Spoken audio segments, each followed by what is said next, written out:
અમદાવાદની ચાંદખેડામાં Asian global સ્કૂલમાં fee વિવાદ. એફઆરસીએ મંજૂર કરેલી ફી કરતાં વધુ ફી ઉઘરાવવામાં આવતી હોવાની ફરિયાદ.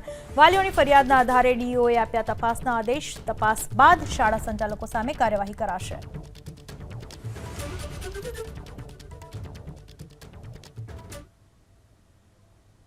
ત્યાં આપવામાં આવેલી જે કંઈ એની ફીસના જે કોઈ ઓર્ડર હોય એને નોટિસ બોર્ડ ઉપર એફઆરસીનો જે ઓર્ડર મૂકેલો હોય તે અને લેવામાં આવેલી ફીના આધારો એ સાથે ચકાસણી કરવામાં આવશે અને યોગ્ય જણાશે તો એફઆરસીમાં રિપોર્ટ કરવામાં આવશે.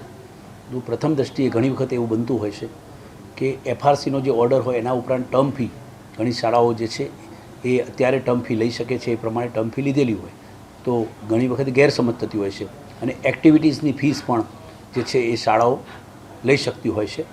એટલા માટે હવે આ કયા પ્રકારની ફી લીધેલી છે, એક્ટિવિટીઝની ફી લીધેલી છે કે એફઆરસીના ઓર્ડર પ્રમાણે ટર્મ ફી લીધેલી છે,